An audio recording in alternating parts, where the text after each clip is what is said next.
As my colleague, the Honourable Gladys Berejiklian, has pointed out, the Shadow Minister for Transport, a person this government should really go and talk to, because at least she's been doing the same job for longer than all of the previous transport ministers put together.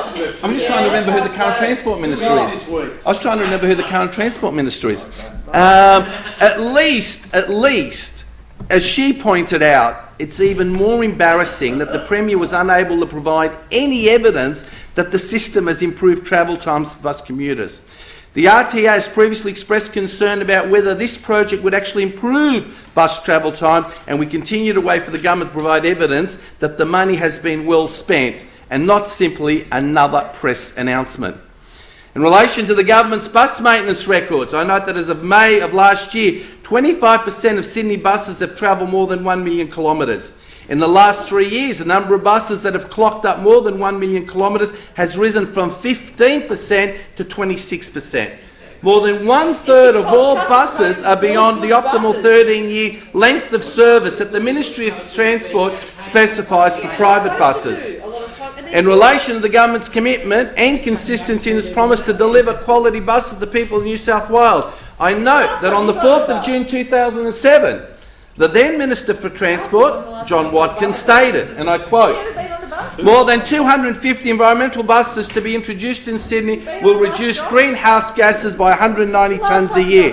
That budget would provide for €265 5 clean diesel buses." Close quotes. He followed up this announcement with the contradictory statement on 15 October 2007 that the Euro 5 diesel contract was awarded to Volvo and the bodies to be awarded to Custom Coaches at Smithfield and Daimler Chrysler for supply of 250 new CNG buses over 5 years. Close quote. First it was €265 5 clean diesel buses. Then it was 255 new CNG buses under the Euro 5 diesel contract. The Honourable Penny Sharp motion indicates that Custom Coaches will deliver 250 Volvo Euro buses. I had bus before, but I know it's buses now. Perhaps what the government's trying to indicate is that there'll be a number of bus engines without bodies. I haven't quite worked out why the difference in numbers. Madam Deputy President, there have been, one only has to also look at other misstatements, inconsistencies and absolutely shocking backflips and debacles. The Premier's backflip over hybrid cars, including her $30 registration tax slug.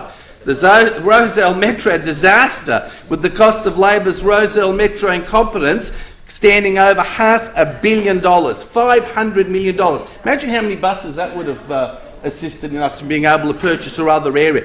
The My Zone ticket brochure debacle, wasn't that beautiful? That was brilliant. The announcement of the expansion of the rail network 3 weeks after the announcement that My Zone ticketing would exclude light rail.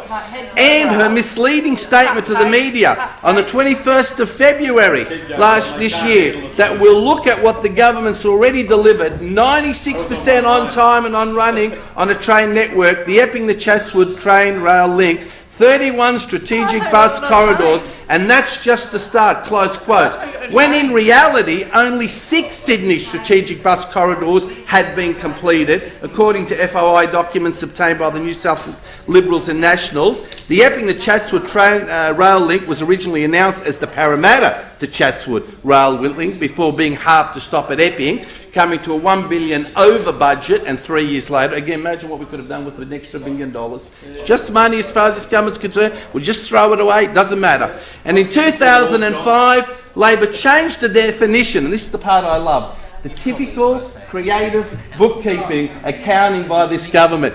Change the definition. If we can't meet a time limit, if we can't meet a parameter, we'll just change the definitions. And hasn't that occurred time and time? 2005, Labor changed the definition of on-time running from arriving within 3 minutes and 59 seconds to arriving within 5 minutes. Enacts 416 daily services slowly down the entire network, making journey times longer. So what a great way to make sure everything runs on time. Extend the time period and cut out half the services. Works brilliantly. Works brilliantly.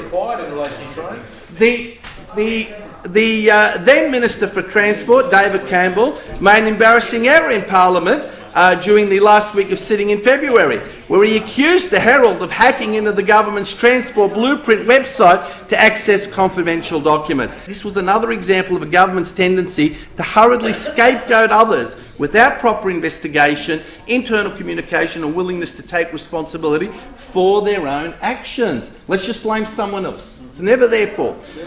And the then Minister, Transport Minister David Campbell, also avoided answering a question directed to him during the last sitting week of February. Point of order. Madam Deputy President, I've been listening quite intently to the contribution of the Honourable John Ajaka, but he has yet again strayed away from the notice of motion before the House, and I would ask that you draw him back to the notice of motion before the House. On the point of order, Madam Deputy, as the learned leader of the opposition says, firstly, it's a wide-ranging debate. Secondly, again, it comes clearly within the Honourable Penny Sharp's 1A and the Honourable Penny Sharp's 2/3, if not greater, part of her discussion on what the government has achieved. I think the Honourable John Ajaka is actually debating during his point of order. I'm just telling you the points of order. I'm in your hands, Madam Deputy President. Thank you very much. I'm almost finished. Please.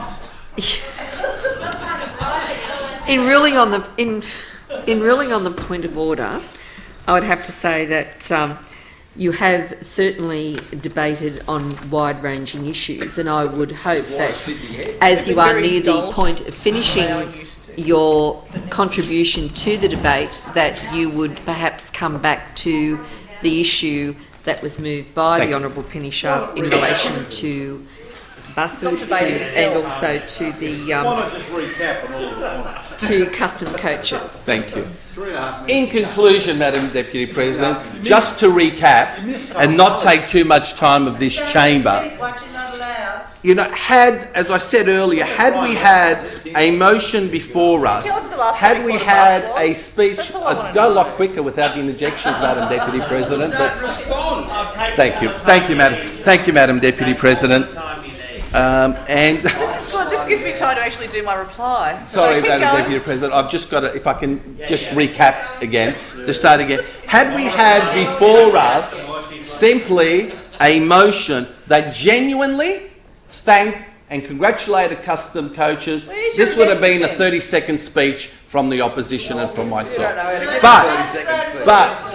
And had the Honourable Member, the Parliamentary Secretary, the Honourable Penny Sharp, stood up and simply spoke about custom coaches, which is what the motion was about, supposedly, then of course she would have not had all of this being put to her. But she didn't.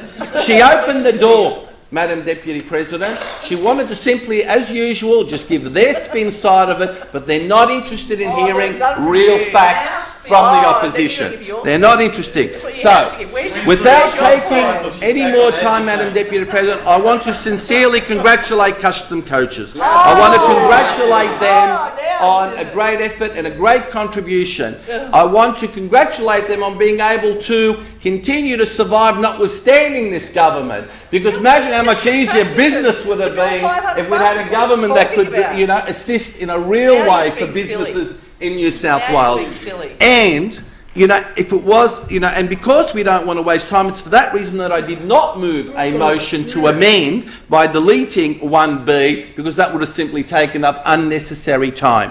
So I would ask the Honourable Penny Sharp, considering when she replies to this, to actually focus on custom coaches and to actually focus on the real essence of the motion, to which I congratulate her for moving, because I believe it was important, and not to simply get up and spend 10 minutes of her time doing nothing else but giving us a more Labor government spin, more attacks, more, you know, let's have a go at the opposition, because we cannot possibly deliver any reality to what we're doing, and we need to announce and re-announce and re-announce over and over again what is needed. So on that basis, Madam Deputy President, noting that I still have plenty of time, I won't take it all, and I'll simply conclude.